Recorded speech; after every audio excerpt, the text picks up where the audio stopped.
It's available for only $8.50. We also have a law dictionary that's a little bit larger. It's used by lawyers. This is the law dictionary. It's available for $12 from the Patriot Bookstore. And then we have the classic, one of the classic books, which is the law dictionary by Black's. Black's Law Dictionary. This is used by lawyers and judges. It's the largest. It has the most information in it. And it really covers a great deal of material. This book is available to you for only $25.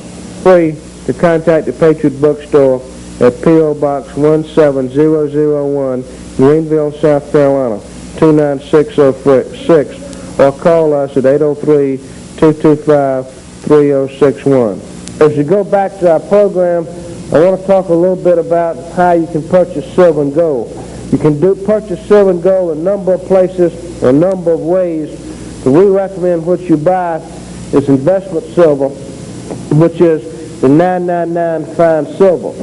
These right here are put out by a private company, and it's the best price. Now, when you start talking about buying silver and gold, people say, how do you determine the value of it, the price of silver and gold? Okay, ladies and gentlemen, in a free society, what's the value of any commodity, any product, or any item? The value is what? Whatever you can get for it. It's what somebody will pay for it. The value of anything is what a willing buyer will pay a willing seller in a free market. The value is what somebody will trade you for it. And in a free society, who sets the cost or the price on goods and services? In a free society, who sets the prices on items that we buy? Does the government set the prices? Does the producer set the prices? Does the middleman set the price? Does consumer set the price? Who sets the prices? The consumer. In a free society, the purchaser sets the prices by not buying or buying various products, and the producer will meet the price the consumer will pay or go out of business. So the value of silver and gold in any day is what somebody will pay for it. Now, you can see this value written down in a number of places, including in the newspaper. If you wish to buy silver and gold, and you want to know what the price is, you can turn to your newspaper, turn to the financial pages. The financial pages in the newspaper where you see list after list of stocks and bond prices. Over in the corner of that, you'll find your commodity prices. The commodity prices are your hog bellies and your wheat futures and your corn futures and stuff like that. Also in the commodity section in the newspapers, you also see a section called non-ferrous metals or precious metals. This is your silver and gold and platinum. If you look in there, you'll see various prices. I see right here the index that we generally use, the Handy and Hardeman Index of Silver. This is a private company establishing their buy and sell price every day, which is published by the newspapers. The price of the newspaper shows up the following day. If you see the price, this is yesterday's close. And I see here that silver is going for $6 an ounce. So, I can go down to the coin shop downtown and give the guy 6 Federal Reserve notes, and he'll give me a 1-ounce silver coin. Baby. If you look in the newspaper, it says there for this $6 price, that's the price that you buy in 1,000-ounce bunches and 40-pound bars. And sometimes the minimum purchase is 5,000 ounces. The price you see in the newspaper is called the spot price. That's the price the silver mines and the big silver dealers deal among themselves. It's not the price that you and I pay when we go buy one coin. When we go buy a coin, if the spot's $6, we could pay $9 for it. Well, the $6 of that is the spot. The difference between the 6 and the 9 that we pay for is called a premium. When you buy silver and gold, you're going to pay a premium. You're not going to buy it at spot. Don't worry about the premium. When you pay a premium, you pay it in when you buy it, but you get it back when you sell it. Just try to get a low premium. Don't worry about it. It's figured into the cost of the item, and you'll get your money back when you sell it later. When you go buy silver, don't pay any attention to whether it's premium or spot price. Just find out what the total price is. If you pay $9 for a silver coin, and that represents $8 silver and $1 premium, it's still $9. Or if it represents $1 silver and $8 premium, it still comes out to $9. Try to get a low premium, but don't worry about paying some. You're going to. Where does this premium come from? The silver mining companies dig the ore out of the ground, they melt the ore out, and they sell on the open market at spot price, large ingots of silver. Then various companies will buy these ingots, melt down that silver, and put it out in little sheets, just like sheet metal. When they run it through a little machine with little cookie cutters, cramping the silver out and making these little rounds, these little silver rounds.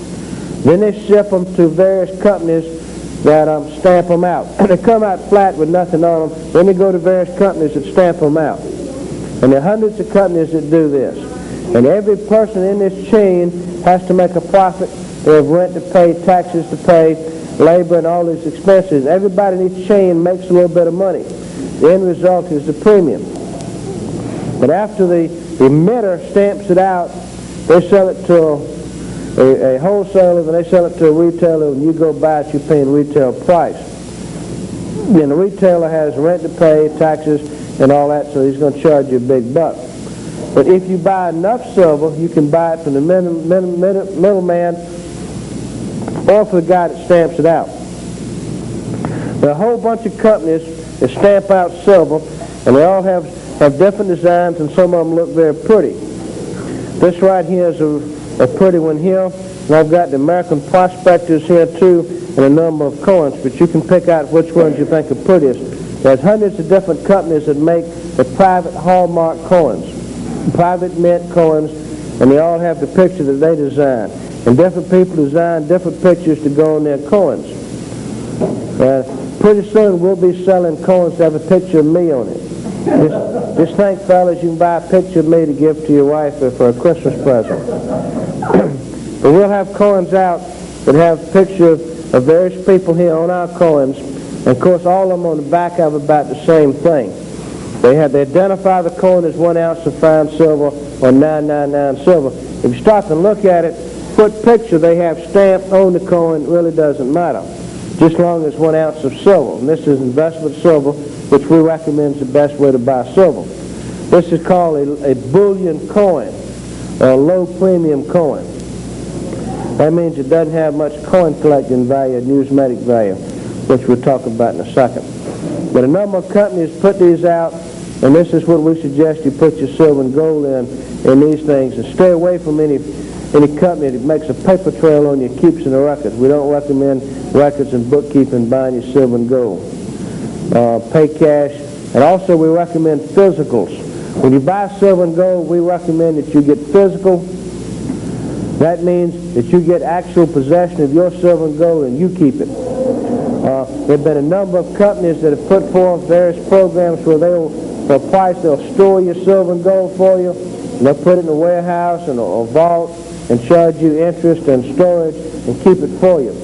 I know some nice people who are in these various programs, and so far as I know, everybody has lost every cent they've had in them. The people that have these things, in some cases, start out well and mean well, but there's a lot of money there and they get tempted. And a lot of people have lost their life savings by paying somebody else to keep your silver and gold. We recommend that you get it and you keep it. And that seems to work good. Now, when you buy silver and gold, a lot of people say, what kind of coins to purchase? Well, the other day I saw a nice, it was 1830 silver dollar. The 1830 silver dollar went for around $5,000. Now, I've got right here some recent silver dollars. You can get this American silver dollar here for around $10. It's got 1930 on it. Now, what? The 1930 silver dollar and the 1830 silver dollar have the same amount of silver, about the same size, and look very similar. Why does one go for $10 and one go for $5,000? Rarity. The reason being it has numismatic value, coin collecting value. If you wish to collect things, we recommend coin collections as a good thing to collect, rather than baseball cards or postage stamps. But if you're looking for survival currency to use in survival times, we would suggest that you buy what's called low premium coins or bullion coins, which is a lot of silver at the best price. Now, coin collecting is a fine hobby. A lot of people collect a number of things. If you have on a hobby, that's as good as winning any. But it's not a great value buy insofar as preparation for survival times. But coin collecting is better for survival times than baseball cards. If you have a general financial collapse, your baseball cards will be worth nothing. Your postage stamps wouldn't be worth anything unless they were uncanceled, and you could use that $10,000 1-cent stamp to send a part of a postcard somewhere. But your coin collection would be worth something because the real silver will always be worth something, but it's not worth very much. In survival times, the certain very valuable coins would lose value, but most of your coins would make value, but not very much. Let me give you a true story. I have right here American silver dollar, the old cartwheel.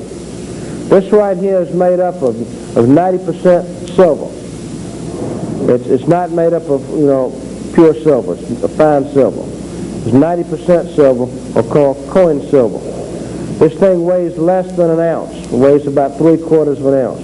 There's about 431 grams of silver in it, but I call it 65% of an ounce. This right here is your private mint coin. This is worth an ounce. This is an ounce of silver. This right here is about 65% of an ounce of silver.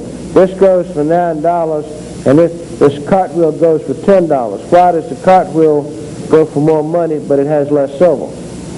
There's numismatic value, coin collecting value. And coin collecting value has disadvantages. Now this right here does not have much coin collecting value. It's still basically a bullion coin. Let's say I've got a $5,000 1830 cartwheel, American silver dollar, and I want to sell that. Well, there's only a number of people in this country willing to put out $5,000 for a little coin. There's a limited market. The next thing is the price is not settled. It varies too much. If I've got my $5,000 coin, I'll have to hire an expert for 20% commission to market it for me, and he'll have to run ads and make phone calls to sell it, to get my $5,000 out. It may take me a year to sell it. It costs me a lot of money to sell it. It's not very liquid. Of course, I could always sell my $5,000 coin for $2,500. I could always sell it for half price real quick. But if I don't want to lose my value, I've got to spend a lot of time and expense to sell it for full price, which is unknown. So coin collecting coins are hard to dispose of. They're not liquid. Whereas bullion coins are very easy to sell because there's a wide market for them. Silver and gold is beyond the control of any government or any other person.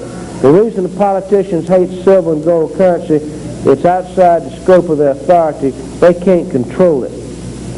Silver and gold, the value is determined by the free market.